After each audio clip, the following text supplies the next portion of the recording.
Bonjour à tous et merci d'être aussi nombreux pour ce premier café sans filtre de l'année, Pépite. Je vais aujourd'hui laisser la parole à Brice, qui est un de nos étudiants entrepreneurs, qui va donc animer le café. Donc, je vous demande d'être gentil avec lui et de l'encourager. On aura un mot de Catherine Ries et vous aurez aussi l'occasion de rencontrer nos étudiants de cette année qui vous présenteront brièvement leur projet avant de laisser place à nos intervenants qui traiteront le sujet et parleront de leur expérience. Merci, je laisse la parole à Brice.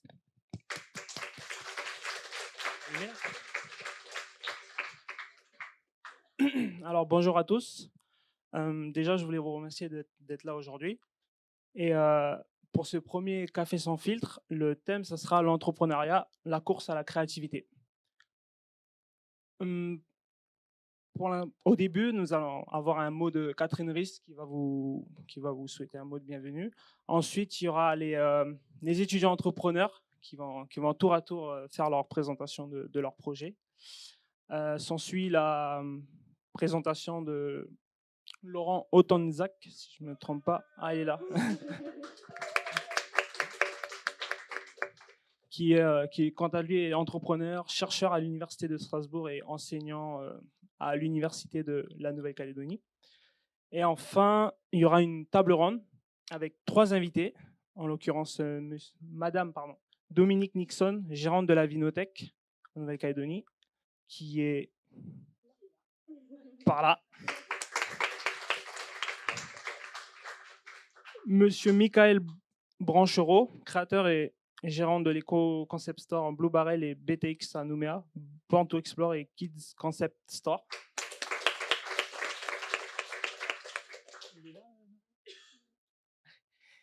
Et Nolan Charles, directeur de One Shot Innovative Agency, qui devrait pas tarder.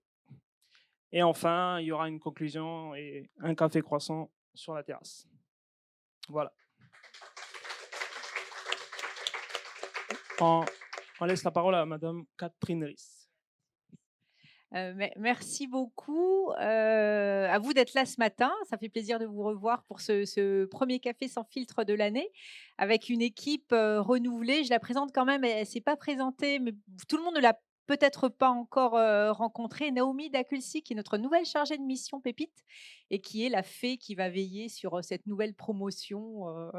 Toute l'année, elle est arrivée tout début mars. Il y a eu un mois de confinement, mais depuis, elle a déjà recruté la première promotion. Elle vous a déjà bien accompagné. Et merci Naomi pour l'organisation de ce café sans filtre et pour tout le reste. Je vais. Oui, on peut. Bah ouais, quand même. Remerciements aussi à tous nos partenaires. Vous savez que le Pépite NC, c'est une fédération de tous les acteurs de l'entrepreneuriat en Nouvelle-Calédonie. Alors, les membres fondateurs du Pépite, la CCI, le vice-rectorat, l'incubateur de la Décale et l'UNC sont, on va dire le noyau dur, mais on ne ferait rien sans toutes les personnes qui sont autour, tous les organismes qui contribuent à l'entrepreneuriat, à l'accompagnement de nos étudiants. Je ne vais pas tous les citer parce que j'ai peur d'en oublier. Et il y en a beaucoup, il y en a quelques-uns, plusieurs d'ailleurs, qui sont dans la salle. Merci beaucoup pour votre fidélité, pour votre accompagnement, d'avoir été là. Parfois, on a des réunions qui durent des journées entières quand il faut sélectionner les nouvelles promotions, quand on se réunit pour le jury du prix Pépite, etc. Donc, ça demande quand même un investissement ponctuel, mais aussi tout au long de l'année, parce que vous êtes assez nombreux à accompagner nos étudiants entrepreneurs qui ont, comme vous le savez, un mentor, ce qu'on appelle un mentor ou un tuteur professionnel et un tuteur académique. Donc, merci beaucoup à tous nos partenaires. Et ah bah voilà, il arrive. Bonjour. Vas-y, tu peux t'asseoir. On t'a déjà présenté, mais tu reviendras après. Et voilà, moi, je vais pas garder la parole très longtemps parce que ce qui est vraiment intéressant, c'est de faire connaissance avec notre nouvelle promotion d'étudiants entrepreneurs. Moi-même, je les ai pas tous encore rencontrés parce que j'ai pas pu participer à toutes les réunions. En tout cas, je vous souhaite au sein de cette nouvelle promotion 2021 Pépite beaucoup de plaisir, Faites-vous plaisir, allez chercher ce qui vous intéresse, ce qui vous fera grandir, profitez de l'opportunité que vous avez d'être ici à l'université, mais aussi, comme je l'ai dit, au contact de tous ces partenaires qui peuvent vous accompagner. Certains d'entre vous, peut-être à la fin de l'année, dans 1 an, dans 2 ans, vous présenterez, vous créerez réellement votre activité ou votre entreprise. D'autres non. Ce qui est important, c'est le chemin qui sera fait d'ici là. Et j'espère que vous allez prendre beaucoup de plaisir et apprendre beaucoup de choses. Voilà, donc je laisse la parole à Brice et puis au reste de la promotion. Merci Catherine.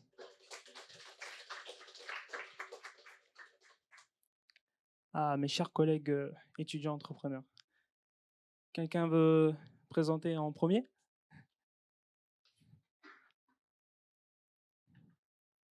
On l'applaudit, c'est la première.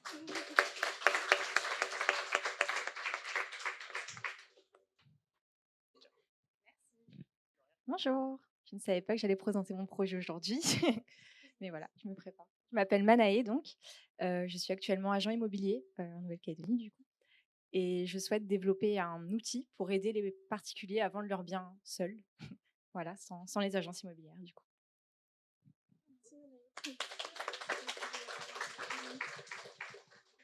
Jérémy.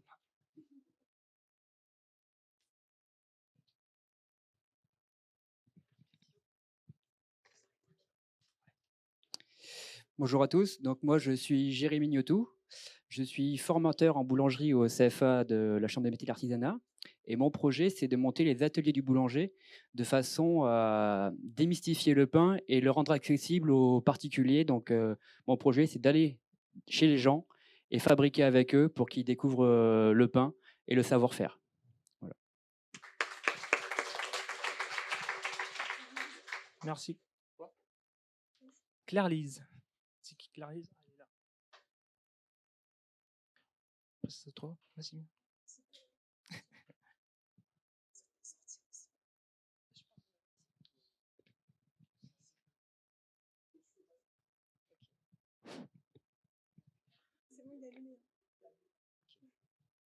Bonjour à tous, je me présente Clarisse Zoé-Perret. Donc moi j'ai un projet d'auberge jeunesse et de snack sur l'île des Pins. Merci.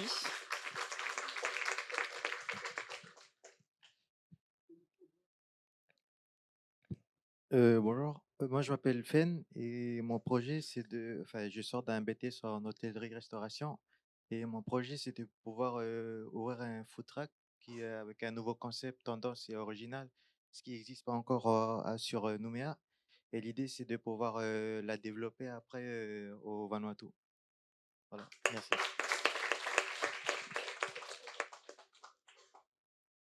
Bonjour à tous, donc moi je m'appelle Maxime Donnelier, je suis actuellement en licence informatique.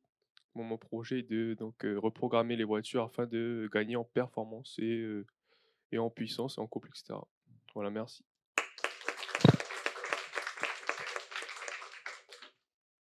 Euh, Bonjour, je m'appelle Lucas Bianic, je suis en 3e année de licence info et notre projet avec mes 2 camarades, c'est de créer un porte-monnaie de mots basé sur les NFT.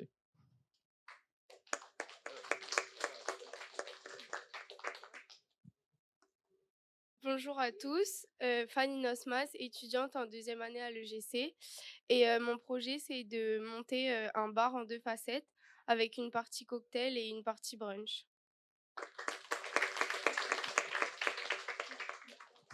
Bonjour, moi c'est Fanny Allenbach, je suis comptable actuellement. Et mon projet c'est de créer un laboratoire de cuisine partagé. Donc, c'est-à-dire que ce sera un laboratoire de cuisine ouvert aux particuliers, enfin aux professionnels pour développer une activité de cuisine ou de pâtisserie. Et il sous-louerait un créneau, donc journalier ou par demi-journée, pour développer leur activité.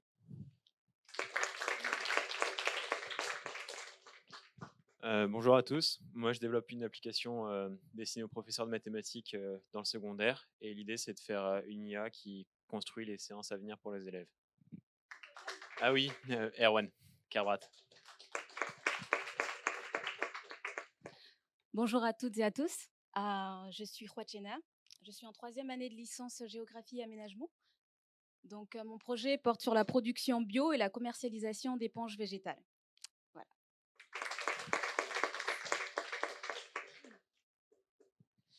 Donc, bonjour, donc je suis Emmeline et avec Déborah, voilà, nous avons le projet de faire venir un produit à base de micro-organismes totalement naturels et organiques pour ce produit, en fait, il a plusieurs applications, autant dans l'agriculture, dans la dépollution des eaux, dans le bien-être animal, même pour la santé en général. Et l'idée, c'est de promouvoir ce produit en Nouvelle-Calédonie. Voilà.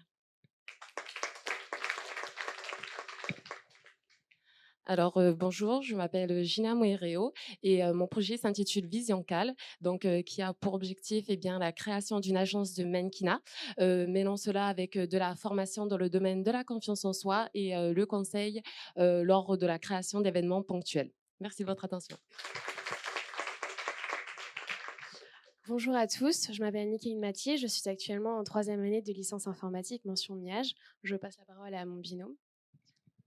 Bonjour, je m'appelle Dimitri, je suis actuellement aussi en licence parcours Miage et notre projet, ce serait de développer une application mobile afin de recenser toutes les promotions de tous les magasins de Nouvelle-Calédonie et de retrouver tout ce que vous rechercherez dans un seul domaine de recherche, une seule application.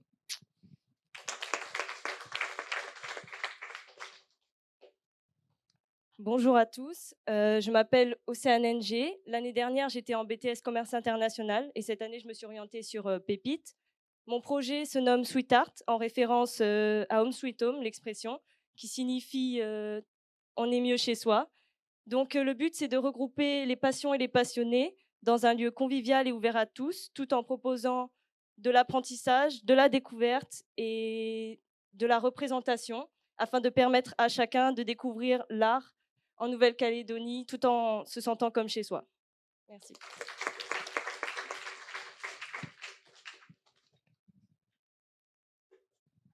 Merci à tous les étudiants entrepreneurs de s'être présentés. Du coup, moi aussi, je vais me présenter brièvement, parce que je parle, mais je ne me suis pas présenté. Du coup, moi, c'est Brice Jimicon. J'ai pour projet, d'une part, de lancer un podcast où je vais aller interviewer du coup, des entrepreneurs pour décrypter avec eux les clés de leur réussite et de leurs échecs, afin du coup d'inspirer la communauté calédonienne à entreprendre. Qui sait, les jeunes derrière nous, vous là en BTS, à entreprendre.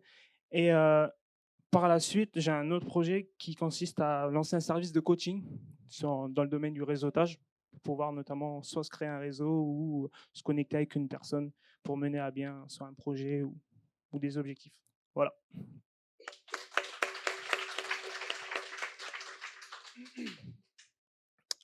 Du coup, on va passer sans plus attendre à la thématique de ce Café sans fil, qui est l'entrepreneuriat, la course à la créativité. Et je vais laisser Laurent. D'accord. Alors, aujourd'hui,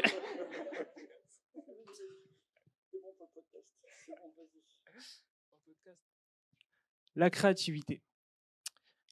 Ça, c'est le début de l'entrepreneuriat où on est dans un processus imaginatif. Et j'ai envie de vous poser des questions, mais je ne sais pas si... ok, qu'est-ce que ça vous évoque, la créativité? Là, je pose cette question au BTS.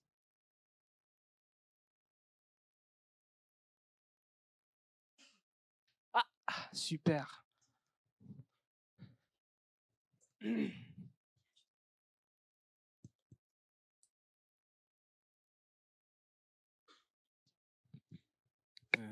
Bonjour. L'imagination.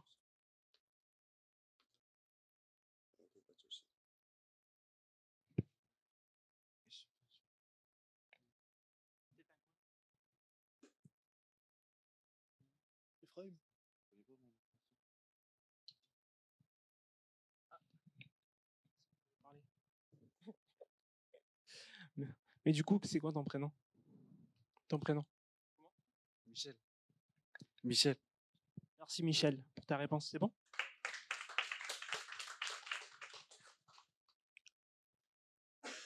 Ah, un autre collègue étudiant entrepreneur qui va se présenter. Donc, bonjour, je m'appelle Bouvet Clément. Je suis avec Elliot, mon rival. Donc, nous, on a monté un projet d'une société de vente de pièces.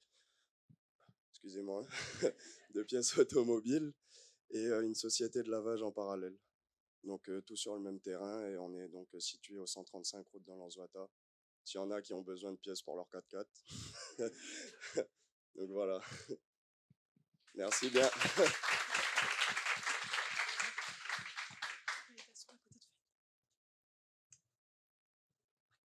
Ok, donc on va y aller.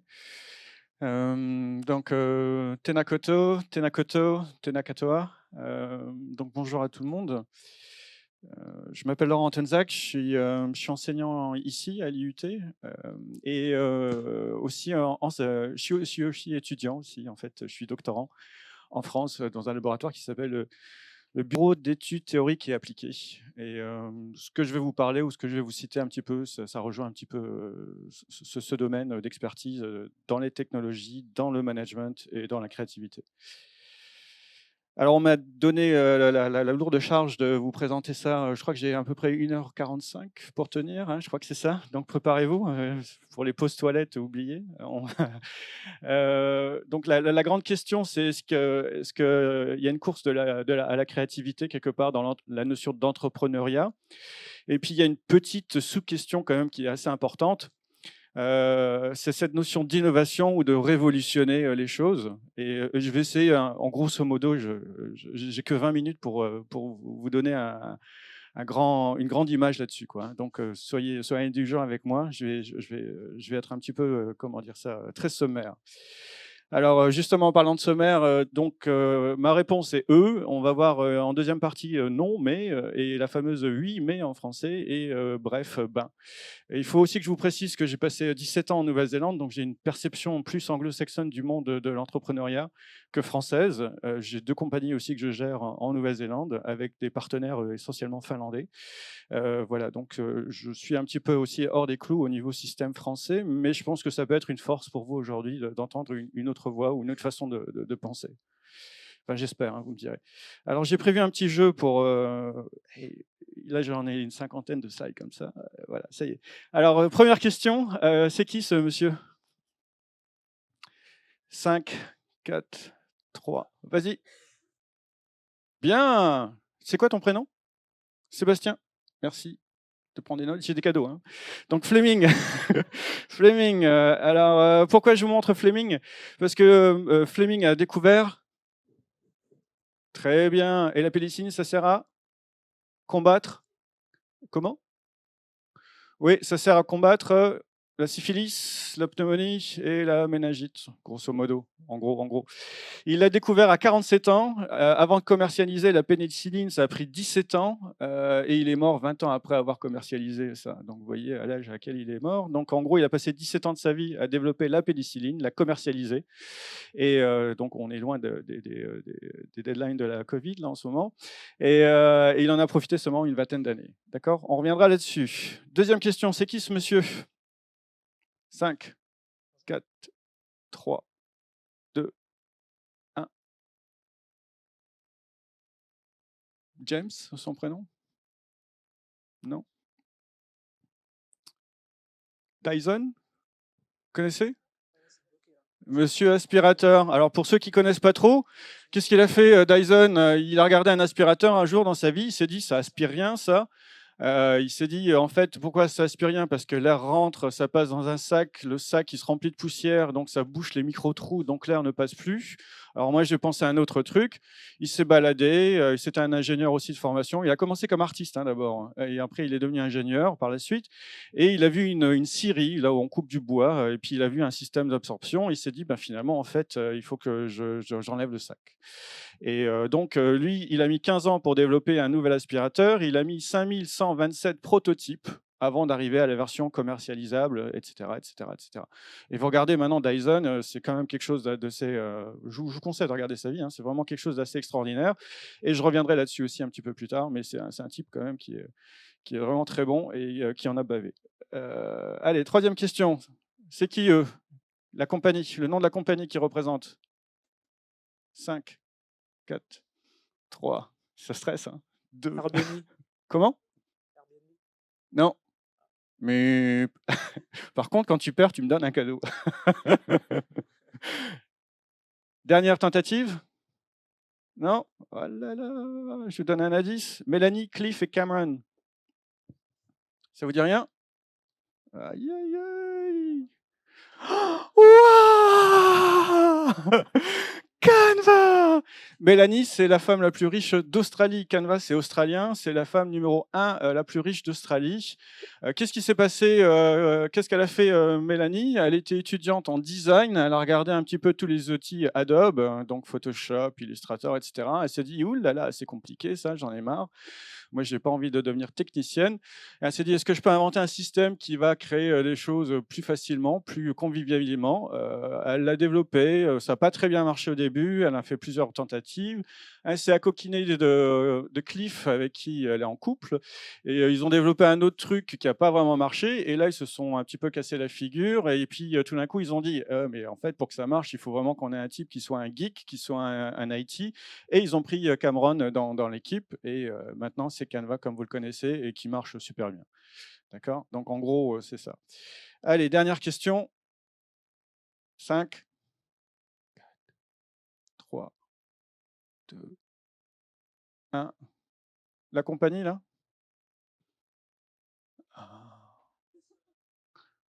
Mais pourquoi tu Airbnb. Oui, c'est ça la compétitivité aussi, l'entrepreneuriat, il faut être compétitif. Hein. Moi, je partage. Donc voilà, donc ça c'est Air Bed and Breakfast. Donc on a trois partenaires, Nathan, Brian et Joe. Ces deux-là font des études ensemble sur la côte ouest des États-Unis. Ils font des études, il y en a qui trouvent un job à New York, l'autre de Chicago plus tard. Il y a une opportunité où tous les hôtels sont bookés. Il y a aussi Virgin qui se développe à ce moment-là, donc il y a des vols pas chers. Il y a une convention qui est sur du côté de Boston où tout est booké. Et donc, eux, ils décident d'acheter des matelas gonflables et de sous-louer en fait une partie d'un appartement avec un matelas gonflable à des gens pour pouvoir assister à la convention. Donc ça marche super bien et puis finalement ils s'affichent parce qu'ils ont vendu quoi, une petite place parce qu'ils sont pas connus, etc. Et qu'est-ce qu'ils font finalement? Ils prennent lui qui est Nathan, qui est spécialiste aussi en informatique 30 ans plus tard et qui va développer Airbnb que vous connaissez aujourd'hui. Voilà. Donc, je vous ai raconté ces histoires, on va y revenir, ne vous inquiétez pas. Mais c'est bien qu'il ait commencé. Les questions, c'est ça, c'est quoi la création? C'est quoi l'intuition? C'est quoi une idée? Vous connaissez les définitions? Allez, je prends une victime au hasard. Donne-moi un chiffre entre 1 et 5, s'il te plaît. 5, 1, 2, 3, 4, 5. Oui. Pour la création,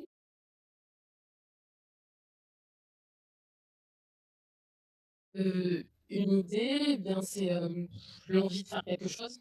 Ça te donne envie de faire quelque chose, du coup, je sais pas.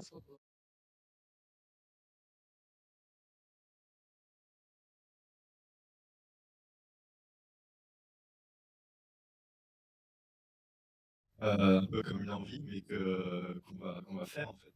C'est pas genre juste une envie imaginative, c'est une envie de faire.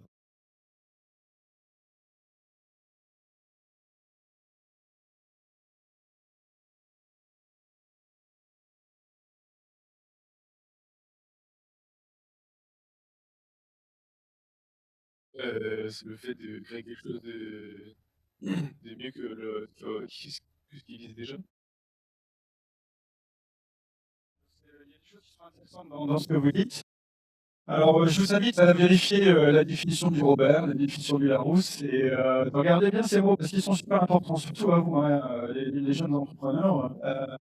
Bon, mon but, on va passer quelques minutes encore ensemble, parce que je vais essayer de clarifier certaines choses, d'accord? Mais vous avez vu, c'est pas évident, hein, on a tous ces mots qu'on utilise dans le langage courant, et on a tendance à faire l'amalgame.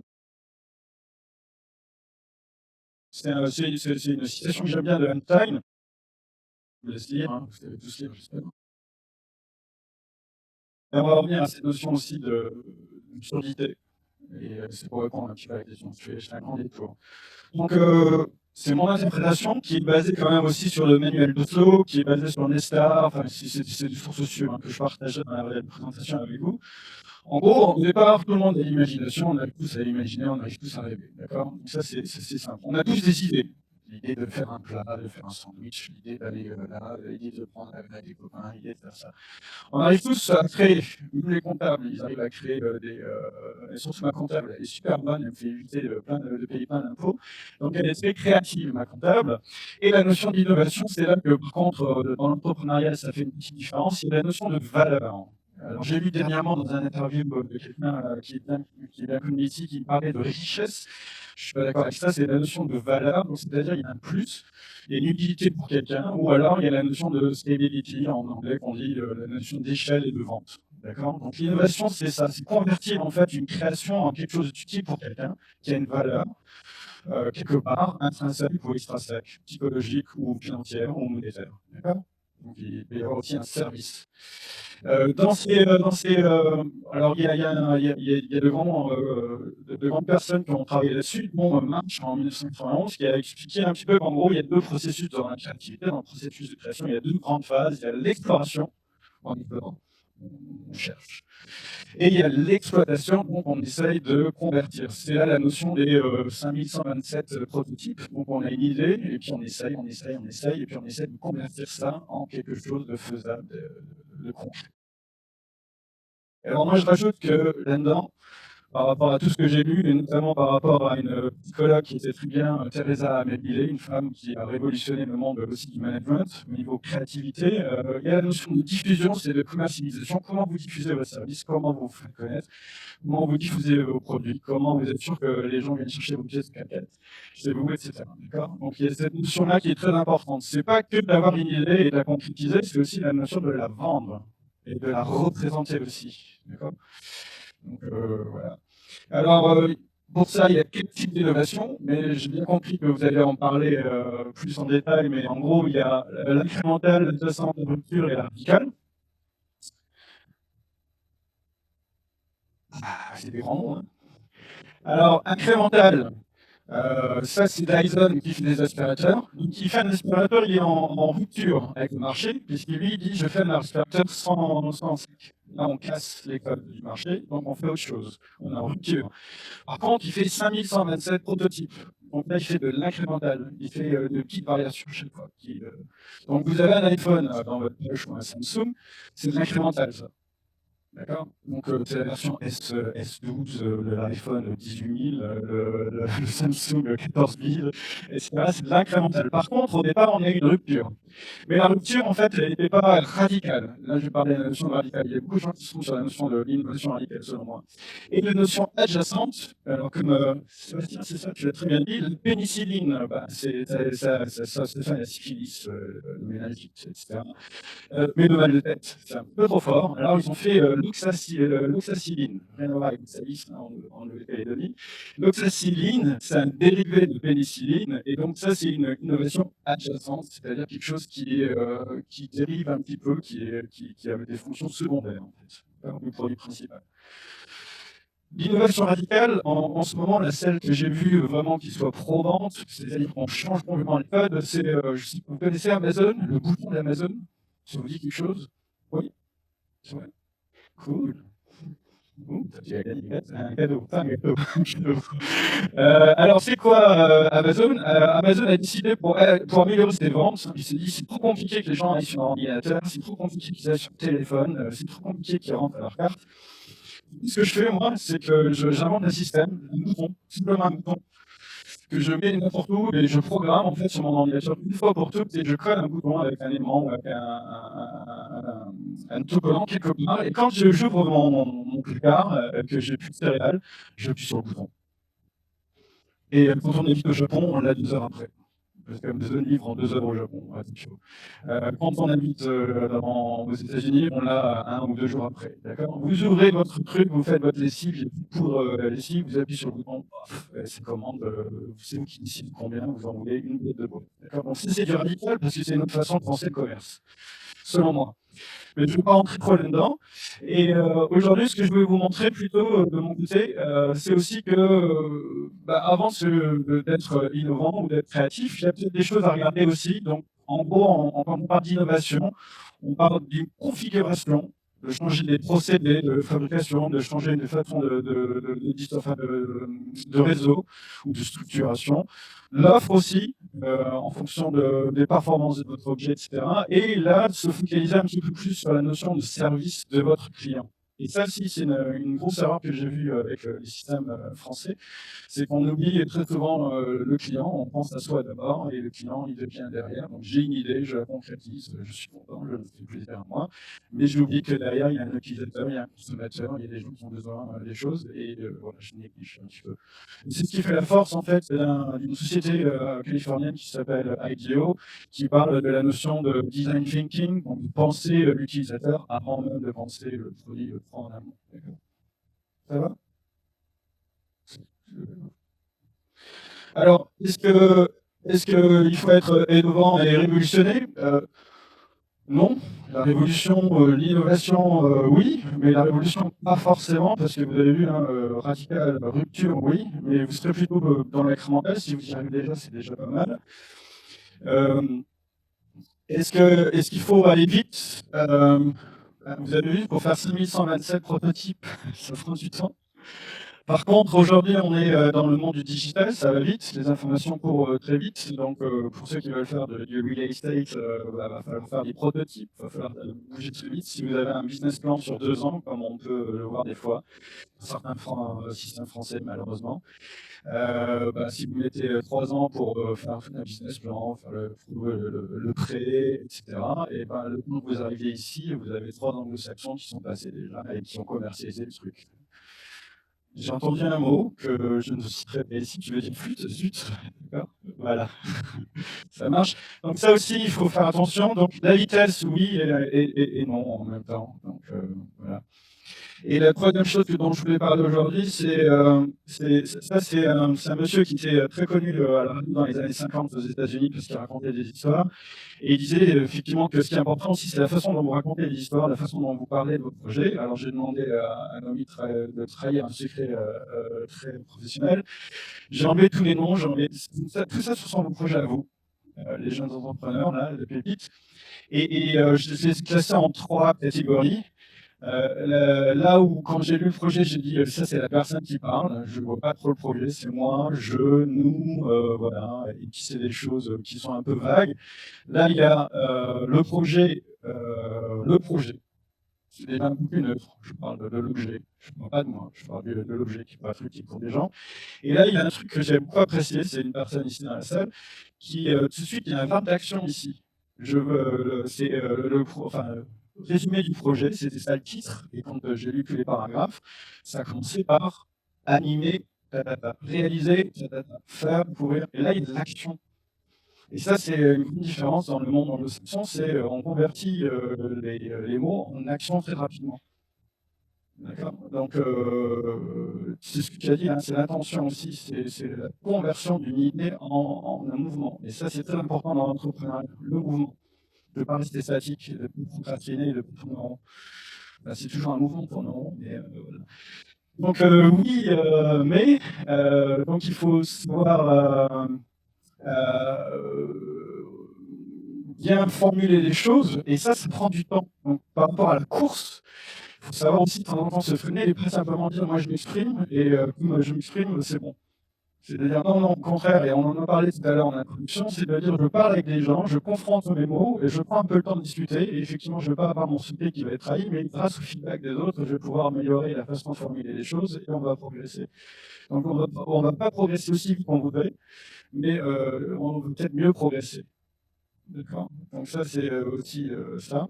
Et là, je vous ai mis en gros 4 caractéristiques de l'entrepreneuriat selon moi et selon beaucoup d'études aussi qui ont été faites, notamment par le World Economic Forum, par aussi des gens comme Chadbourg qui spécialise l'innovation verte. Donc, il faut prendre du temps d'être critique aussi, d'accord, d'accepter aussi de parler de votre projet et d'avoir du feedback négatif et de savoir rebondir là-dessus. Et d'être créatif. Créatif, c'est aussi d'avoir un cadre d'action concrètement. Ok. Des deadlines. C'est pas simplement de dire je crée pour créer, c'est d'ici tel jour, j'aurai un produit, d'ici tel machin, je vais vous faire une maquette. D'ici telle date, je vais concrètement vous montrer ça. Ce sera la version alpha. ça sera la version bêta, ça sera la version gamma, d'accord? Et d'avoir une certaine disponibilité, parce que j'ai entendu que certains d'entre vous, vous êtes étudiants, bon, ok, d'accord, ça marche, mais à un moment donné, il y a certains week-ends, il va falloir travailler sur le projet, plutôt qu'à la plage. La collaboration, c'est très important dans le monde anglo-saxon, on parle beaucoup, et il y a cette tendance à dire je garde tout pour moi et je partage rien. Ben, si vous partagez rien, vous allez être tout seul et puis ça va être sec, ça ne sera pas, ça va très bien. Et justement, vous voyez que c'est pour ça que j'ai pris Airbnb tout à l'heure et que j'ai pris aussi Canva. C'est des personnes qui se sont dit on reste entre nous, mais finalement on n'y arrive pas entre nous. Donc il faut qu'on ouvre, il faut qu'on prenne un technicien, il faut qu'on prenne quelqu'un d'expert dans tel domaine. Et donc il y a la notion d'innovation ouverte et de collective innovation, donc de l'innovation collective. Et ici en Calédonie, je suis un petit peu le challenger en ce moment. Vous êtes dans un microsystème et je trouve qu'il y a il n'y a pas assez de soutien entre vous, entre vos pairs, etc. Je trouve qu'il y a un petit peu trop de compétition qui n'est pas nécessaire. Par rapport à la Nouvelle-Zélande, où il y a de la compétition, mais où les gens discutent plus, il y a plus de groupes, où les gens s'unissent pour dire on représente la Nouvelle-Zélande internationalement, et je pense qu'il faudrait un petit peu plus de choses comme ça ici. Et la communication, ben voilà, c'est d'être. Alors la criticité, je ne vais pas en parler, c'est autre chose, mais le partage aussi. Voilà, il y a cette erreur de dire je crée quelque chose, je n'en parle pas. Ben, justement, vous aurez peut-être des investisseurs si vous en parlez, vous aurez peut-être des feedbacks, etc. Voilà un petit peu en gros ce que je voulais vous dire aujourd'hui. Et pour terminer, voilà quoi, hein, faut être aussi franc. Hein, on donne, on dit tu vas faire une présentation de 19. Ouais, bien sûr. Ouais. Et puis voilà, hier soir, hein, voilà. Et puis ce matin, je les appelle le petit-déj. Hein. Non, j'ai tout fini il y a 15 jours. Parce que justement, je connais ça et ça m'a aidé hein, de voir ce petit truc. Si vous ne parlez pas anglais, c'est vrai que c'est pas rigolo. Et alors, autre dernier message à vous tous, aujourd'hui. Alors, j'ai pris une icône du design et de la réussite, mais bon, c'est pas le meilleur homme non plus humainement parlant, on va dire, et surtout au niveau system management, mais il est intéressant quand même, Steve Jobs, et qui dit, ben voilà, il faut faire aussi à un moment donné. Hein, vous savez, c'est un moment, c'est ce que je vois là, depuis que je suis ici 1 an et demi, il y a beaucoup de gens qui parlent.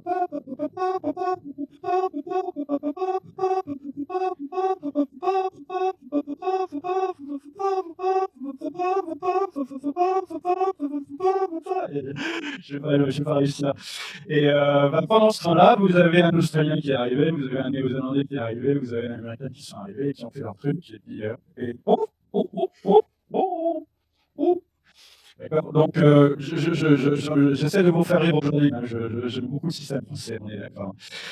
Sinon, je ne serais pas là non plus. Mais voilà, à un moment donné, il faut faire, il faut maqueter, il faut faire des trucs. C'est pas simplement de dire je voudrais ou nous proposons. C'est complètement. Alors, il y en a certains d'entre vous qui faites une caravane, un food truck. Comment je vais faire? Ben oui, c'est vrai, vous pouvez acheter tout un immeuble et monter ça aux gens comment ça va être, mais vous pouvez faire des petites maquettes, vous les architectes du design intérieur, vous pouvez prendre des petits morceaux de carton, des petits morceaux de polystyrène que vous allez récupérer à la poissonnerie, ça coûte rien, ça sent pas bon, mais ça coûte rien. D'accord? Donc c'est ça le bidouillage, de faire des maquettages, du prototypage, et de montrer concrètement aux gens pour que les gens commencent à arriver. Et donc, par exemple, à un moment donné dans ma vie, j'enseignais tout ce qui était animation 3D. J'avais des étudiants qui faisaient des petits trucs en carton avec des boîtes de conserve, etc., qui prenaient leur appareil photo, enfin smartphone, ils prenaient la caméra et ils faisaient le mouvement comme ça. Et on travaillait sur le mouvement de la caméra. Une fois que c'était calé, ils modélisaient tout en 3D et on avait un super mouvement de caméra dans un espace 3D qui avait été modélisé. Mais on avait eu la maquette avant et on savait ce qu'on faisait et on gagnait énormément de temps au niveau de modélisation et rendu du calcul. Donc voilà.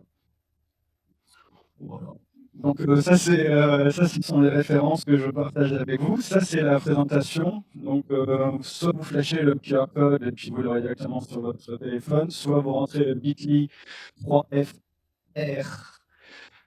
FREKVI.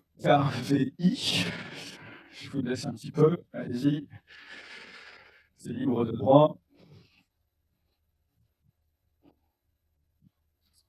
Ça ne fonctionne pas. C'est peut-être parce que tu n'as pas Internet.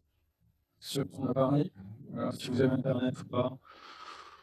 Sinon, si vous n'êtes pas connecté sur Internet, vous flashez le code, il va le garder en mémoire dans votre téléphone. Dès que vous serez connecté sur un réseau, ça va vous ouvrir le lien, sinon, de toute façon, on va distribuer.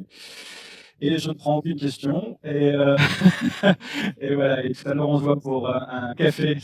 On n'a pas le droit de cognac à l'UNC. Mais voilà, est-ce qu'il y a des questions ou des commentaires? N'hésitez pas.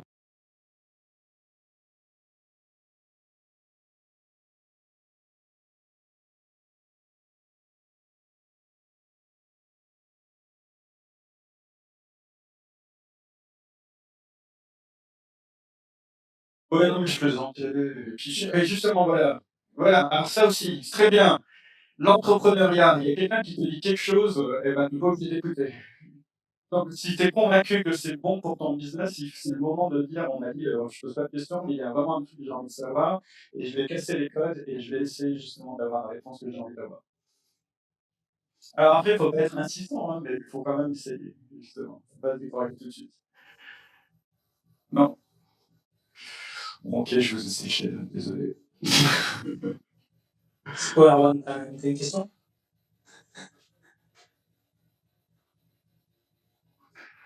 Bon, c'est bon.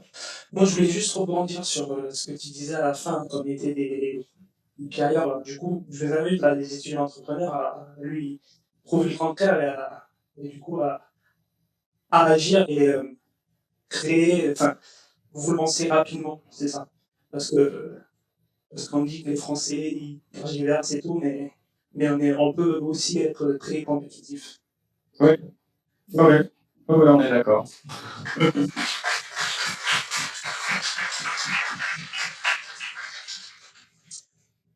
Du coup, on va passer. Ah, pardon. Comment? Merci. Du coup, à Laurent, d'avoir fait sa présentation.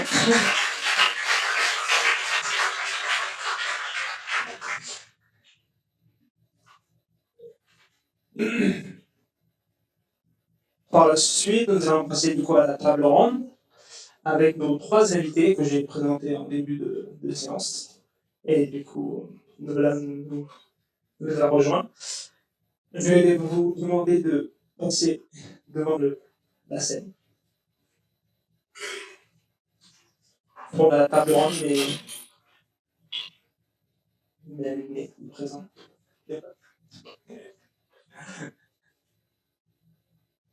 Et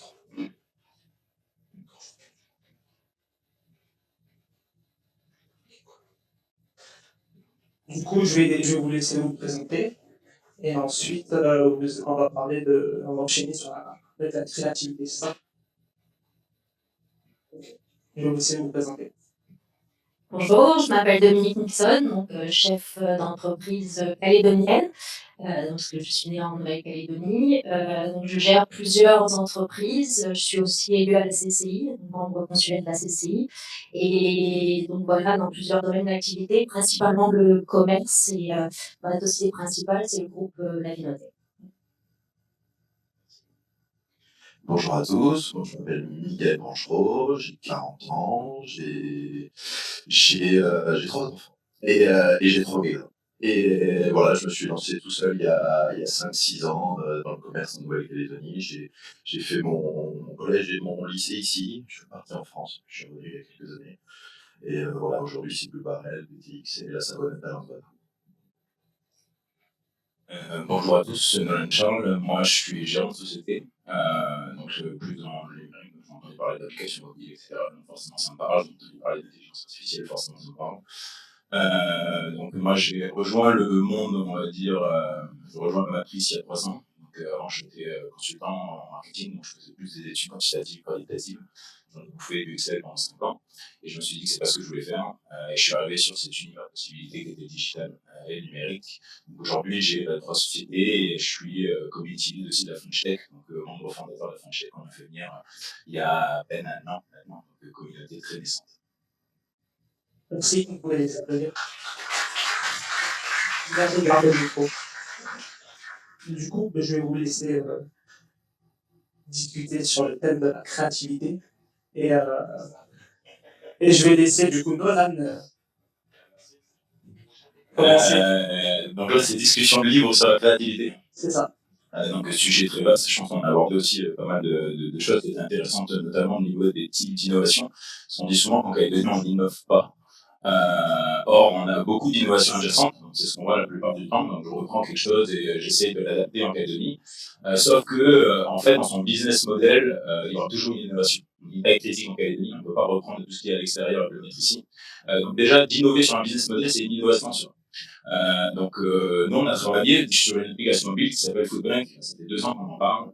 On a gagné des prix pour ça, on n'a toujours pas sorti. En fait, ça traite du gaspillage alimentaire. Donc, en fait, nous, on essaye tout ce qu'on fait chez OneShot aujourd'hui, qui est la société mère, où on développe des applications mobiles et des sites internet et des logiciels, on essaye aussi d'avoir un impact positif sur l'environnement, c'est-à-dire qu'on est dans les environnements de la green tech, ce qu'on appelle tout ce qui va aider justement à optimiser en tout cas notre utilisation des ressources. Donc tous les projets startup qu'on mène à côté, il y a toujours une ligne directrice. Donc on a une société de partage. Donc là, le but c'est d'optimiser les flottes de véhicules dans les entreprises. Donc on voit qu'on est suréquipé. Donc au lieu d'avoir une voiture pour une personne, la voiture va dormir toute la journée, du coup on met ce qu'on appelle le véhicule en pool de service. Les clés sont à l'intérieur du véhicule, on ouvre le véhicule avec son smartphone, on utilise la voiture telle quelle, et on voit qu'il y a un roulement qui est beaucoup plus intéressant et qu'on peut réduire les flottes de véhicules de façon super rapide. Donc il y a toujours cette tendance-là à vouloir trouver un produit qui va pouvoir nous aider à optimiser les ressources. La créativité, elle part de là aussi. Moi, aujourd'hui, où je vais chercher la créativité, c'est dans la discussion, vraiment, on parlait des échanges. On a cette culture, moi je suis aussi du monde anglophone, donc j'ai fait des études au Canada dans la partie francophone, mais donc à Montréal, mais on a quand même cette culture anglophone du partage déjà sur son projet. Si on parle pas de son projet, on ne peut pas le faire évoluer. On a toujours peur qu'on se le fasse piquer. Si on se le fait piquer, c'est que c'était pas le bon projet. Donc faut plutôt le voir comme ça, parce que le fait de parler d'un projet, ça fait mûrir à une vitesse incroyable. On n'a même plus besoin de faire un prototype, puisqu'on l'a testé. On aura toujours besoin de faire un prototype, mais en tout cas, on aura déjà fait avancer pas mal notre projet juste en discutant avec des bonnes personnes. Donc j'ai pas parlé du tout de la créativité, et là c'est bien content, donc je vais passer le micro. Non, mais moi je suis assez content d'être là parce que j'ai appris plein de choses ce matin entre vous et toi, et peut-être encore tout à l'heure. Moi j'ai un business model qui est complètement différent, c'est qu'il n'y en avait pas. J'ai juste voulu faire du commerce à ma façon. Moi j'ai vraiment pas travaillé sur le réseautage, sur des choses comme ça, j'en ai pas parlé, j'ai tout fait tout seul.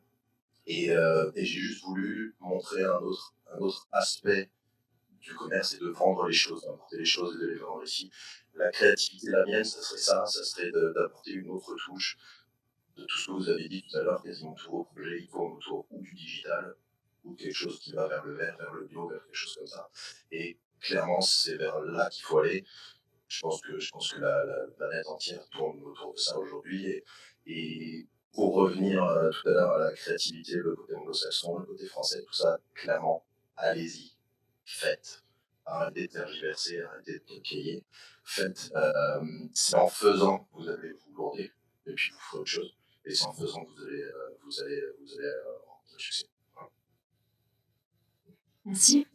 Moi, je vais plutôt un petit peu vous parler. Alors, je suis ravie d'être là. Je suis toujours volontaire quand il s'agit de partager un petit peu mes expériences.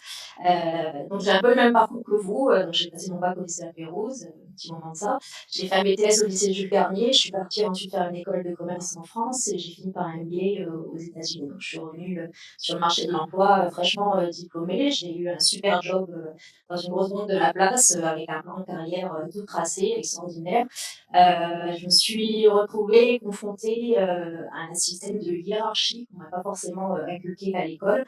Donc, j'étais pleine de bonnes idées. Ah, si on faisait ci, et je gérais les clients comme ça, et tout le monde me disait, ah, mais c'est pas prévu, oui, bonne idée.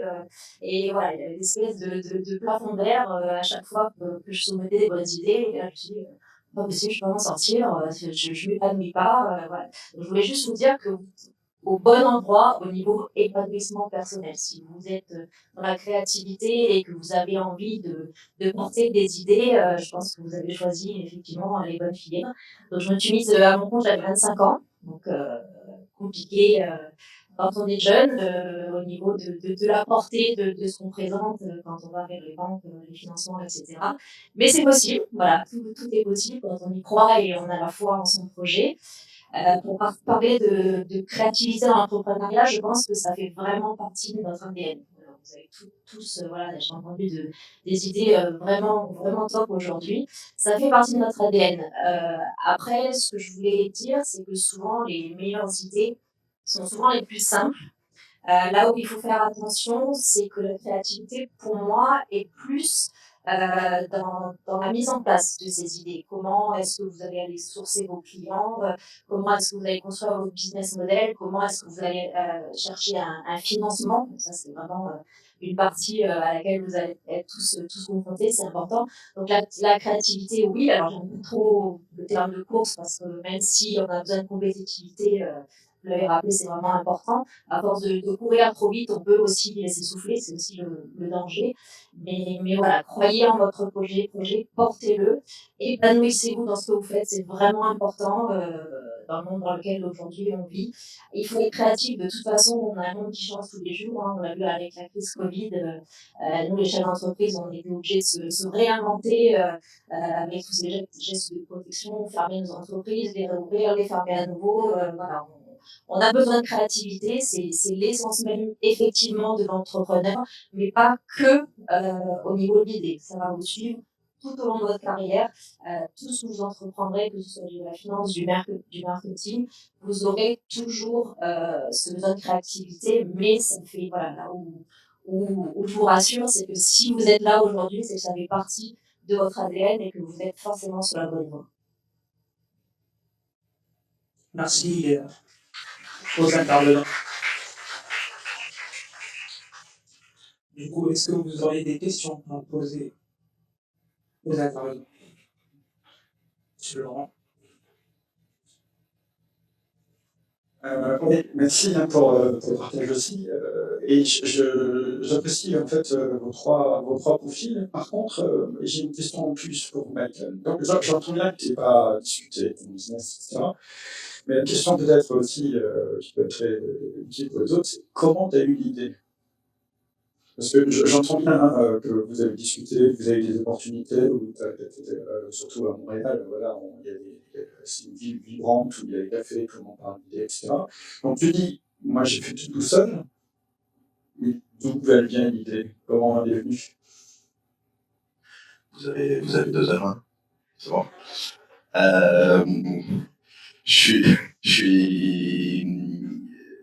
Quand je suis revenu en Nouvelle-Calédonie, j'avais des diplômes dans les travaux publics. J'ai pris la direction technique d'une boîte de travaux publics à Ducos. J'ai fait 6 ans, un boss à me lever à, je sais plus, il fallait y être 5h30. On travaillait le jour, la nuit. C'était sympa, mais je me suis dit au bout de 5-6 ans que c'était pas ce que je voulais faire toute ma vie. J'avais bossé 7 ans en surshop en France, à vendre des planches à voile, c'est ma passion. Et pendant les 6 ans de travail à Ducos, j'ai acheté un terrain à la et j'ai fabriqué des maisons tous les week-ends, j'ai fabriqué 2 maisons sur le terrain. Je les ai fait pour moi. Et quand j'ai fini, quand j'ai décidé de vendre, je me suis dit, qu'est-ce que je fais avec ça? En fait, c'était ce budget qui m'a permis de me dire, qu'est-ce que je fais? Je voulais investir dans l'immobilier, je voulais ouvrir un magasin, je voulais faire quelque chose. Je me suis dit, j'ai envie de faire quelque chose de ma vie, parce que juste de la pierre, bah, c'est pas forcément une occupation, c'est pas forcément très passionnant. Moi, ce que j'aime, c'est le contact, c'est l'accueil, c'est la vente, clairement. Et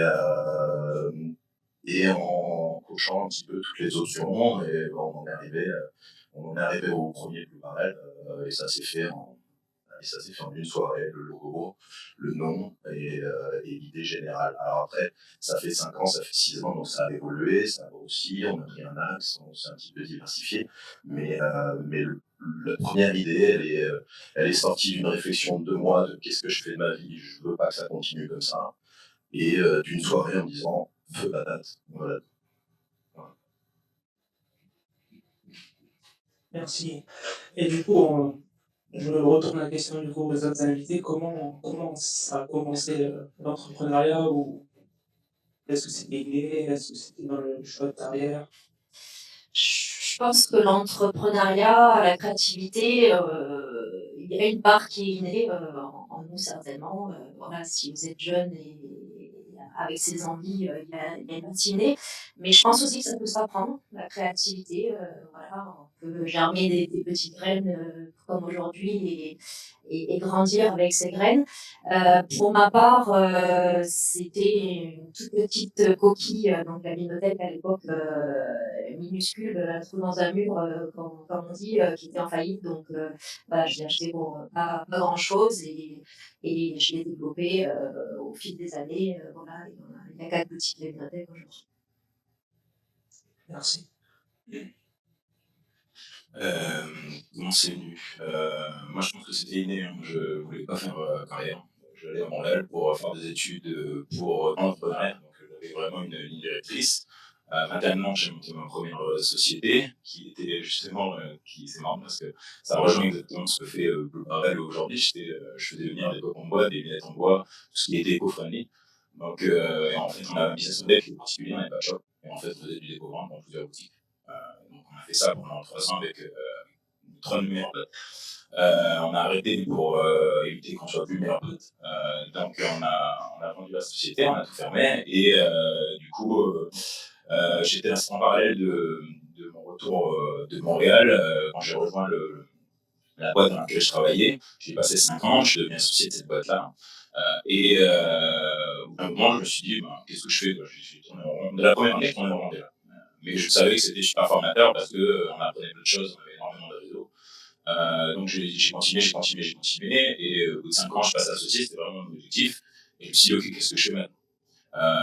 En discutant avec des personnes que j'ai rencontrées, je me suis dit que l'univers digital, du numérique, ça me parlait, j'avais plein d'idées là-dedans. Et donc du coup, j'ai quitté mon travail du jour au lendemain et je me suis lancé un peu dans l'aventure des Irlandais. Je l'ai dit à personne, à ma copine de l'époque, qui n'a plus ma copine aujourd'hui. D'ailleurs, en partie pour ça, je pense. Mais j'ai pris vraiment une penchante de vie. J'ai divisé mon salaire en 3 du jour au lendemain. Donc forcément, quand on a des prêts derrière, c'est compliqué. Mais voilà, je savais ce que je voulais faire. Hein. Je voulais entreprendre, je voulais créer des choses. Et je me sentais un peu oppressé dans le monde de mon travail, dans mon ancien travail. Et naturellement, ça a fait son chemin. Il faut combattre ses doutes. Quand on est entrepreneur, c'est vraiment ça. La base de l'entrepreneuriat, c'est qu'on combattre ses doutes et ses peurs toute la journée, tout le temps. C'est tout le temps comme ça. Ça sera tout le temps comme ça toute votre vie. Donc, je vous préviens tout de suite. Donc, il faut avoir un mental assez solide. Le mental se développe aussi par rapport aux personnes qu'on rencontre, par rapport aux situations aussi dans lesquelles on se retrouve. Et derrière, c'est vraiment créer ce réseau, parce que le réseau, c'est ce qui vous permettra de faire accélérer beaucoup plus votre projet. Qui plus est, en Nouvelle-Calédonie, on a des liens de proximité qui sont énormes. Donc, c'est beaucoup plus compliqué de lancer un projet quand on est à l'extérieur. C'est ambivalent, mais c'est vrai. Que de le lancer en Nouvelle-Calédonie. La Calédonie, c'est un beau bac à sable. Nous, pour les techs du monde entier, la Calédonie est un merveilleux bac à sable et c'est ce qu'on essaie de vendre pour la French Tech. Donc, venez faire un prototype, testez vos prototypes. Et ensuite, l'idée, c'est d'aller vers la régionalisation. Arrêtez de penser aussi Calédonie. Il faut vraiment penser à la régionalisation. On a des marchés qui sont juste à côté. On a la Polynésie qui ressemble exactement très à ce qu'on connaît ici. Donc déjà, si on travaille avec la Polynésie, on a un marché de 500 000. Donc on commence déjà à être plus intéressant. Et après, pourquoi pas attaquer la Nouvelle-Zélande et l'Australie, c'est un peu plus tard. Mais une fois qu'on a attaqué déjà notre marché qui est francophone, je pense qu'on a déjà plus de poids pour faire sur le marché. Donc je vais encore dévier de la question, forcément. Non, mais c'est cool. Ça permet d'avoir une vision plus large que le début de la création dans l'entrepreneuriat. Et du coup, vous avez des questions? Pardon. Ah, super. La parole au Mérofi. Alors moi j'ai une question parce que au final vous avez tous un parcours un peu de réorientation professionnelle. Est-ce que ça n'a pas été trop compliqué au niveau de l'apprentissage, de la crédibilité pour vous développer, pour développer votre entreprise? Au contraire, je pense que c'est un atout, aussi bien d'avoir un bagage au niveau des études, d'avoir quand même quelques connaissances en gestion et en entrepreneuriat. Après, tous les parcours sont intéressants, enrichissants, quoi qu'on fasse dans la vie, il n'y a pas de mauvais parcours, tous les parcours sont enrichissants. Moi, j'ai fait un tour passage en banque et je ne regrette absolument pas, ça m'a servi toute ma carrière. Maintenant, quand je demande, je sollicite un financement, je me mets à la place du banquier, je sais exactement comment il fonctionne et ce qu'il va me dire. Donc, bien au contraire, quoi que vous fassiez dans la vie, tous les contacts humains, tout votre réseau, enfin, tout est enrichissant et allez, voilà, comme tu disais, aller au contact des gens, quels que soient les milieux, tout est enrichissant, tous les parcours sont enrichissants.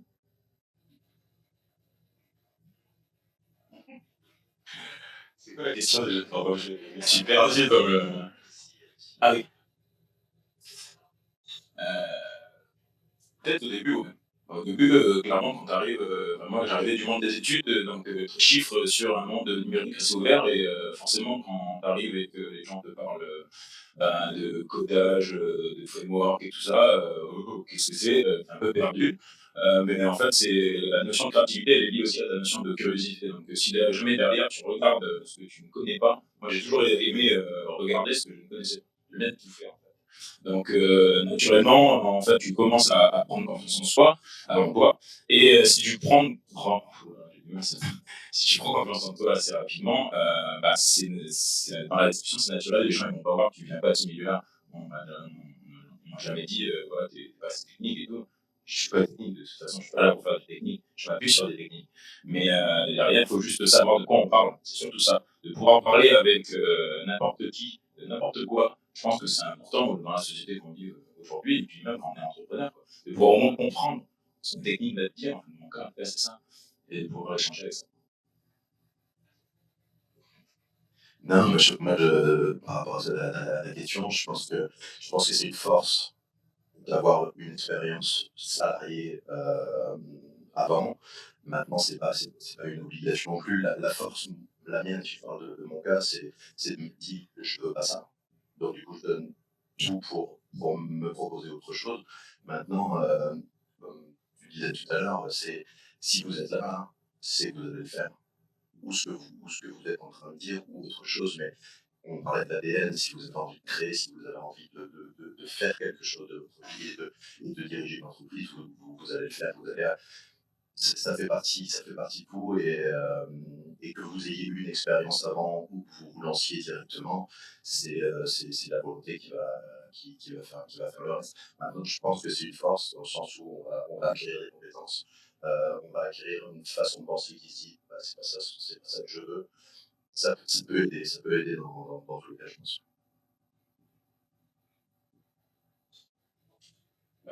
Alors moi je voulais revenir un peu sur ce que vous avez dit précédemment au niveau de la créativité, si c'était important ou pas.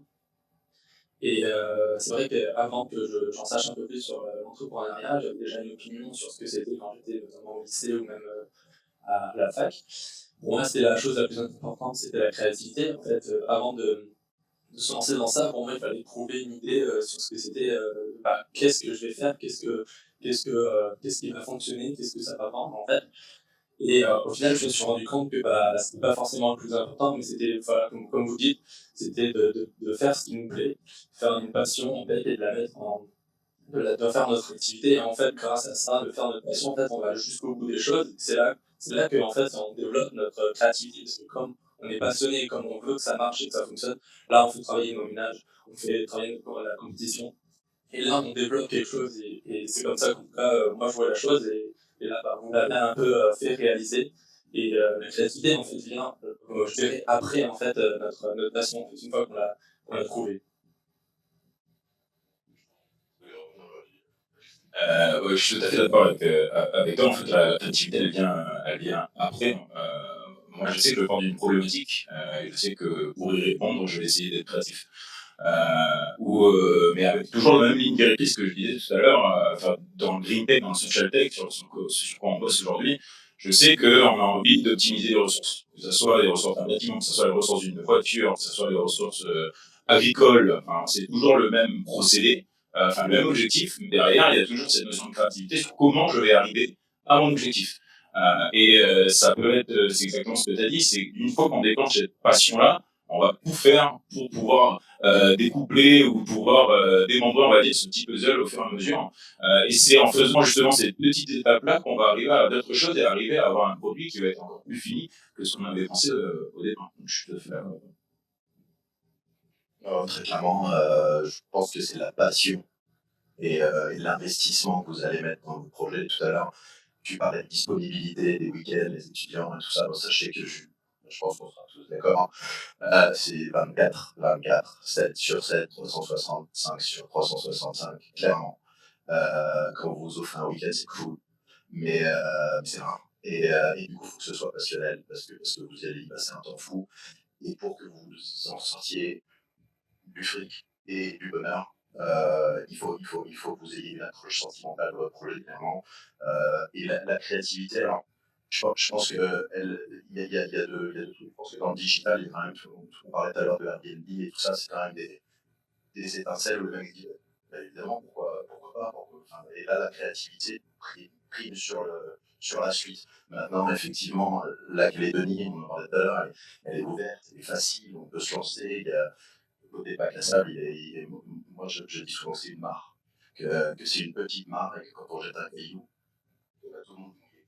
Et c'est assez facile de se lancer, de pas trop se gamer l'effort et de ressentir. Le réseautage est facile, on se connaît un peu tous. C'est là-dessus, voilà. Donc la créativité, je pense que ça peut être l'étincelle du début, mais clairement c'est la passion, votre investissement qui va créer le produit final qui va gagner. Je n'ai rien à rajouter. Voilà, juste qu'effectivement, il faut avoir la foi en son projet. Mais c'est tellement, tellement enrichissant. Voilà, c'est votre bébé que vous voyez grandir. Et donc, il y a un enrichissement personnel qui est incroyable. Même si le stress au passage et d'équilibre à trouver par rapport à son chemin de vie familiale, notamment. Moi, j'avais une question surtout sur les difficultés rencontrées, parce que c'est quand même chaque parcours, un parcours de réussite. Et pour en arriver là, bon, effectivement, les difficultés, ça nous aide peut-être à créer et à innover. Mais quelque part, j'aimerais savoir comment chacune avait trouvé les ressources pour dépasser les difficultés rencontrées et arriver vraiment à la création, à l'aboutissement du projet.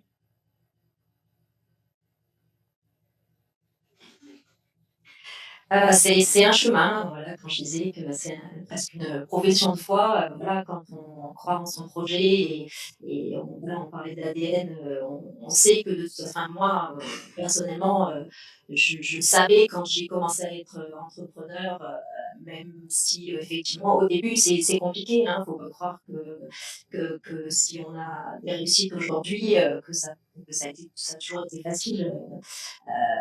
Mais il faut croire en soi, il faut se faire aider aussi, clairement, soit par des voies d'association, se faire aider. Moi, je parle en tant que femme, mais c'est important parce qu'il y a toujours ce tabou autour de l'entrepreneuriat au féminin.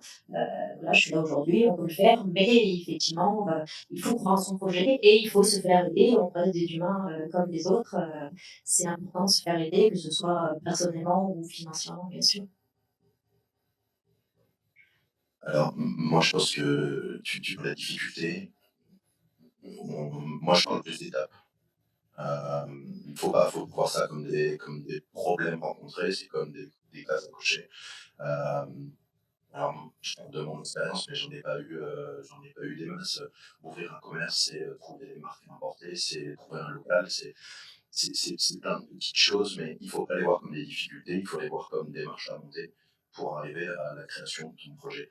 Et des difficultés, on en rencontrera peut-être un jour, mais l'idée, voilà, c'est pas de les voir comme des difficultés, de les voir comme des choses à faire, step by step. Tu te poses devant une des étapes, tu la montes, et puis ainsi de suite. Et tu vas arriver à ton projet. Quand tu mets tout sur le bureau, c'est un petit peu compliqué. Quand tu te dis, je veux monter ça, il va falloir faire ça, faire ça, faire ça, faire ça, faire ça. Monte-le étape par étape et il n'y a aucun souci là-dessus. C'est vrai qu'on a toujours dit, quand ça va trouver, il faut avoir un maintien. Donc, quand tu vois qu'il y a tout qui s'accumule, etc., il faut prendre un peu de recul pour justement pouvoir gérer ces difficultés-là. Et je suis d'accord avec Michael sur la notion d'étape. C'est des états naturels à tout projet, tout le monde avec des difficultés dans son projet. Tout dépend de la façon, et c'est là qu'on reconnaît les entrepreneurs, c'est la façon dont ils arrivent à sortir quelque chose de l'adversité. Donc en fait, c'est vraiment un état d'esprit. Quand on dit un état d'esprit entrepreneur, je pense que ça a tout son sens. La difficulté, elle est facilement, je le dis maintenant, mais à un moment donné, moi, je me suis dit, c'est pas fait pour moi, j'ai remis peut-être 10 ans de ma vie en question, et je me suis dit, je suis peut-être pas fait pour être entrepreneur finalement. Donc j'ai essayé de me tourner vers le salarié. Une fois que j'avais passé le cap de l'entrepreneuriat, au bout de 6-7 mois, où c'est vraiment la galère. Et quand j'ai eu une réponse positive, là, je me suis dit, ah non, en fait, je vais pas faire ça. Donc j'ai reculé encore une fois. Et en fait, c'est tous ces changements d'état d'esprit, etc., qui vont vous permettre de vous faire avancer, clairement. Donc après, il y en a qui pensent que le tracé est défini, il y a un destin, etc. Moi, je pense que c'est surtout au niveau, encore une fois, c'est les rencontres. Si j'avais pas rencontré certaines personnes pour m'associer au début, qui étaient des erreurs, au final, je me rencontre 3 ans après. Mais si j'avais pas rencontré ces personnes-là, forcément, j'aurais pas pu faire certaines choses. Nous, on a eu un parcours entrepreneurial qui est un peu atypique parce qu'on a fonctionné comme des anglo-saxons. On a essayé de lever des fonds à tout va, parce que la banque, moi je fais une croix sur la banque. J'ai jamais levé de fonds avec la banque. J'ai jamais réussi à lever de fonds, on n'a même jamais essayé en fait. On a toujours levé des fonds avec des appels à projets. Donc il y a des pléthores d'appels à projets qui existent dans le monde, où on peut candidater sous forme de subvention, sous forme de crédit, sous forme d'avance remboursable. Donc on peut aller chercher des fonds aujourd'hui, il y a des tas de fonds qui existent. La Calédonie est beaucoup aidée, notamment par les appels à projets BPI ou FashTech. Donc là, je passe un peu pour ma paroisse. Mais en tout cas, si c'est une question de fonds, vous avez trouvé l'argent à un moment donné. Moi, je partais vraiment avec rien au départ et je me suis associé notamment pour avoir des fonds. Les fonds sont jamais arrivés. Donc, en plus, on avait des associés, il fallait qu'on regroupe des fonds. Donc c'était vraiment une mauvaise association.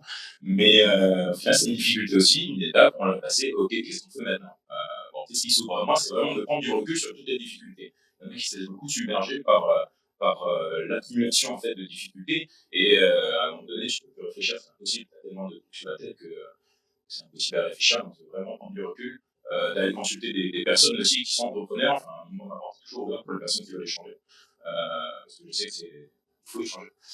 Donc voilà, c'est d'en parler et de prendre du recul par rapport à ça. Et là, dans ce que tu disais, on rejoint vraiment le sujet du jour. Tu parlais de ta levée de fonds, c'est de la créativité. Là. Il faut vraiment aller chercher loin dans la créativité. Bonjour, je me présente, je m'appelle Tony. C'est juste pour échanger avec les étudiants sur un concept qui est important pour les anglo-saxons, mais qu'on en parle rarement en français. C'est l'un des 3 points que Steve Jobs a présenté lors de son discours à l'université de Stanford en 2005. Le concept s'appelle Cognitive Dot. Cognitive Dot, c'est les gens qui sont créatifs, ils ont des connaissances dans plusieurs domaines. Et ils sont capables de faire les liens pour créer un nouveau concept. Et à chaque fois que vous avez quelque chose que vous pouvez apprendre, il faut l'acquérir, parce que ça va enrichir votre stock de connaissances. Et lorsque vous pouvez les connecter ensemble, vous allez pouvoir créer un nouveau. Alors, des fois, vous allez voir quelque chose, vous allez dire, pourquoi je vais apprendre ça? Et ça, c'est important dans le discours de Steve Jobs à l'université de Stanford. Ils le disent que, en fait, quand vous apprenez quelque chose, vous devez avoir confiance en vous. Parce que cette chose-là, un jour ou un autre, vous allez pouvoir réutiliser. Il a dit, lorsqu'il a pris les cours de la calligraphie, parce que ses parents n'avaient pas d'argent pour lui payer l'école. Et quand il a créé le premier Macintosh, il avait su utiliser cette connaissance de la calligraphie pour créer un ordinateur plus beau que celui de Microsoft. Voilà, c'est juste pour vous partager avec vous. Vous pouvez aller sur Internet, c'est un concept très, très connu aux États-Unis ou dans le monde anglo-saxon, Laurent vous le dira mieux que moi, mais c'est la façon de connecter les différents domaines ensemble qui va vous permettre de trouver une idée nouvelle.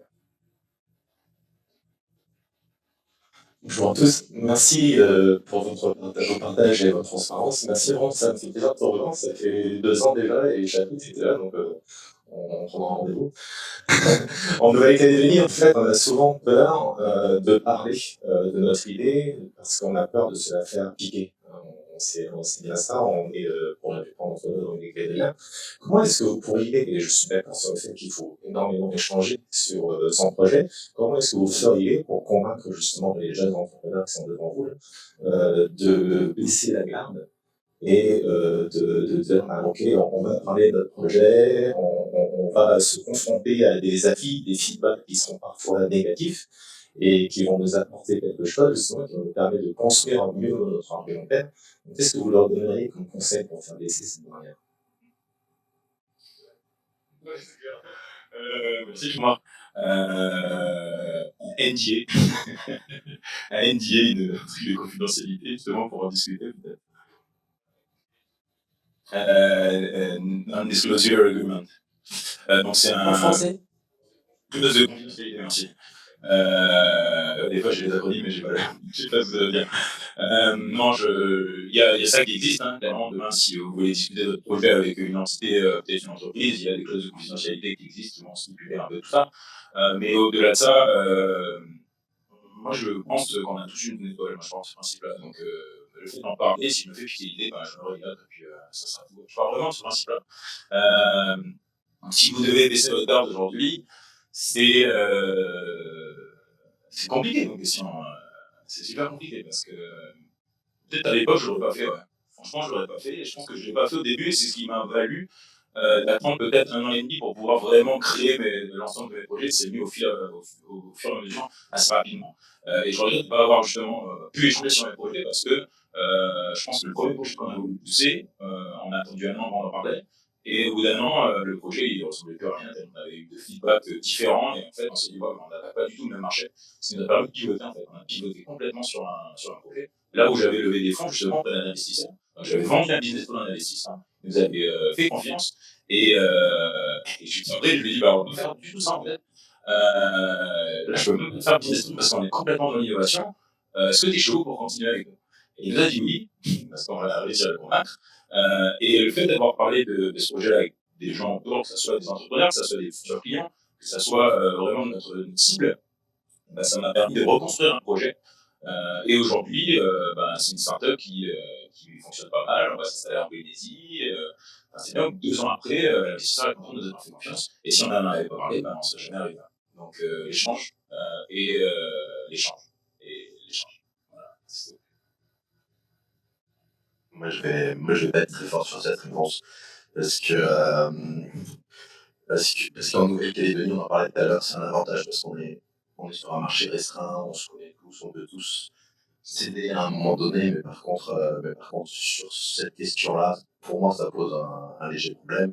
Moi, j'aime les surprises et j'ai tendance à pas baisser la garde et à garder les choses jusqu'au dernier moment. Alors, ça dépend vraiment de votre projet, ça dépend vraiment de vos besoins. Parce que toi, si tu en as parlé, c'était parce que tu avais besoin d'un appel de fonds. Si votre projet n'a pas besoin de fonds énormes, vous n'avez peut-être pas besoin d'aller chercher des appels de fonds et donc d'en parler. Si, ça dépend vraiment de chaque truc. On parlait tout à l'heure de vendre un bien sans passer par les agences. Il ne faut peut-être pas aller crier sous tous les toits des agences. Mais c'est une bonne idée.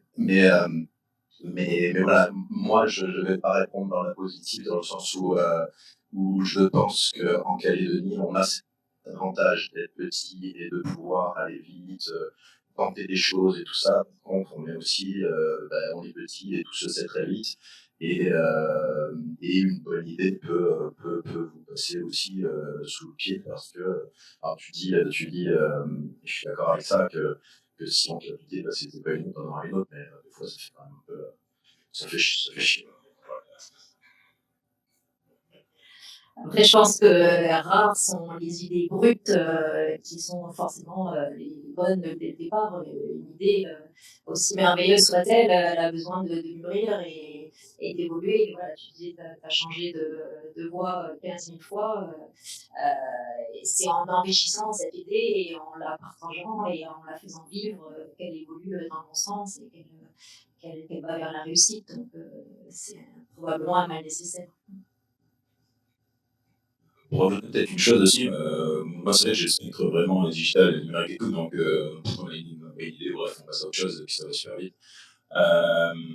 c'est vrai que sur des domaines où il y a des faibles barrières d'entrée, je pense que la notion d'échange est plus compliquée.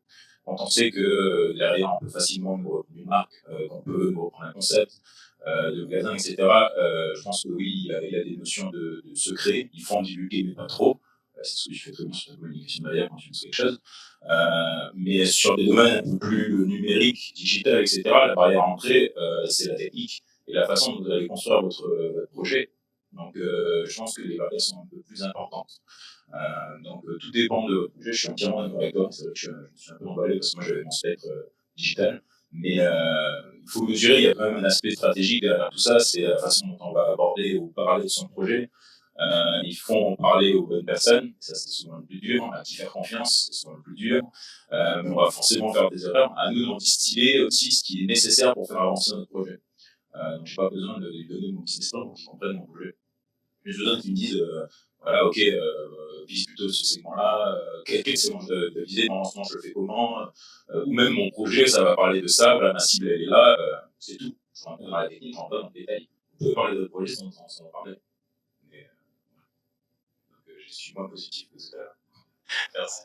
Ouais, c'est un sujet qui nous plaît, on en parle. Mais juste pour rebondir, et pour rebondir à monsieur, avec Steve Jobs, il y a deux mots qui sont vachement importants, c'est la curiosité dont tu as parlé tout à l'heure et la confiance en soi dont vous avez parlé tout à l'heure. D'en parler, comme tu disais, d'en parler aux gens, je pense que c'est important, mais c'est aussi important d'être vachement critique par rapport au feedback que vous allez avoir. Vous allez avoir des feedbacks négatifs, vous allez avoir des feedbacks ultra positifs, vous allez avoir des feedbacks neutres, très motivés. À vous d'être confiant aussi dans votre projet et à vous dire ce que pensent les gens, c'est une chose. Je suis critique, j'analyse, je pose les choses et je me lance pas. Mais par contre, ne prenez pas tout ce qu'on vous dit pour avoir un gens content. Continuez et ayez confiance. La curiosité, c'est ce qui va vous permettre d'apprendre, de choper plein de choses dans tous les sens. Et la confiance, ça va être de dire j'y vais et ça va le faire. Bah, écoutez, merci. Bon. Vas-y, Parce que j'avais juste une dernière question pour les étudiants qui pensent aujourd'hui qu'il n'a pas assez les capacités pour pouvoir développer son projet.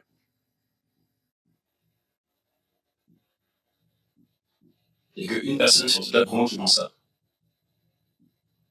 2 personnes, 3 personnes, 4 personnes. Il y a 4 personnes de cette salle qui pensent qu'ils n'ont pas assez de compétences pour pouvoir développer le projet.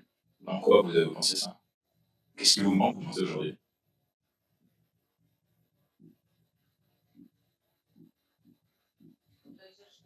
Puisse me transmettre ses connaissances. Donc c'est un manque de background, Pas de confiance en soi, mais c'est simplement je sais que il y a des compétences que j'ai pas, mais il faut que j'aille les chercher tout simplement. Compétences comptables, etc. ou plus Ouais, c'est ça, tout ce qui est gestion d'entreprise, franchement, ça, je connais rien, c'est pour ça que... Exactement. C'est pour ça c'est exactement ça que je voulais savoir ça, parce que c'est généralement on a peur de ça, de ne pas savoir gérer son entreprise. Aujourd'hui, une entreprise, quand on a un tableau, ça s'appelle un flux de trésorerie, c'est magique. On peut déjà gérer sa société au moins 2 mois avec des prévisionnels et on sait exactement combien on doit aller chercher. En fait, c'est un jeu, d'être entrepreneur aujourd'hui. C'est, on a un petit fonds et puis faut essayer de le garder le plus possible ou de le faire croître. Mais pas descendre sur la barre zéro. Donc il faut connaître son seuil de rentabilité, il faut qu'on connaisse son seuil. Derrière, on sait combien on va aller chercher sur d'autres trucs. Sur le pilotage d'une société, elle s'apprend complètement. Je suis arrivé dans une société, je ne savais pas la piloter. Je savais même pas comptablement. J'avais pris des comptes comptables, mais j'écoutais rien, donc ça ne me plaisait pas. Mais derrière, ce qui m'a permis de justement de passer ce step-là, c'est de regarder comment les autres entrepreneurs géraient. Il y a toujours quelqu'un qui s'est posé la question avant vous. C'est le but de Google ou de l'Internet. C'est que si vous posez une question, posez-la à l'Internet. Elle va vous répondre assez rapidement. Je me demande toujours comment les entrepreneurs, quels outils ils utilisent, quels sont les meilleurs outils qui peuvent me faire gagner du temps aussi en tant qu'entrepreneur. Toute la notion de gestion, de facturation, de devis, etc. Comment j'arrive à l'automatiser. Dans toutes ces questions-là, toutes les problématiques que vous avez, le digital peut vous y répondre. En tout cas, bah, n'ayez pas peur d'aller chercher ce qui se fait, de creuser aussi ce que vous devez travailler en tant qu'entrepreneur, c'est vos faiblesses. Vous avez des forces, mais travailler sur vos faiblesses, ça va aller beaucoup plus vite. Et sur la gestion d'entreprise, elle va se faire au fur et à mesure, clairement. Moi, j'avais aucune bonne connaissance, je sais pas, beaucoup moins habillé, j'imagine que... Alors après, il y a un gap entre l'école et la réalité. Comme toi, enfin, j'ai fait le cours de compta à l'école, c'était juste un monde parallèle, droite-gauche, à l'envers, à l'endroit. Quand on fait des cours de compta à l'école, on n'y comprend pas grand-chose. Quand ça devient votre business, ça s'éclaircit, c'est absolument magique. D'un seul coup, vous comprenez tout.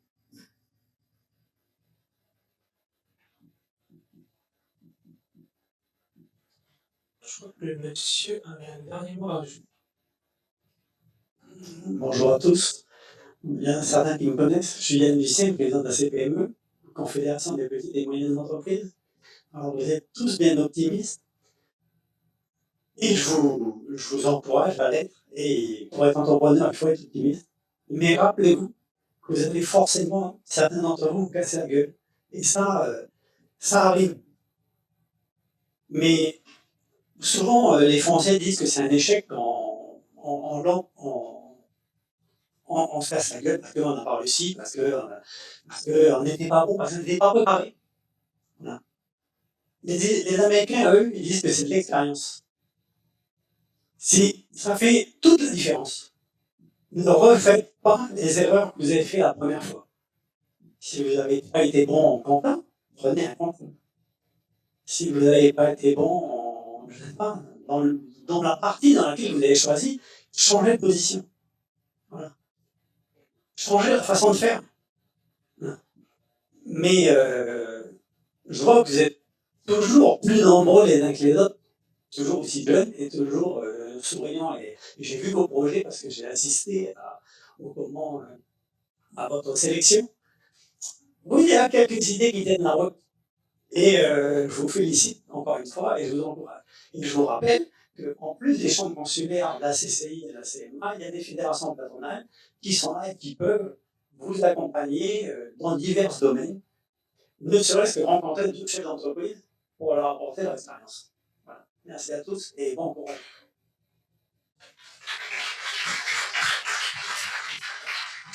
Merci pour ce témoignage et merci aux différents intervenants de cette table ronde.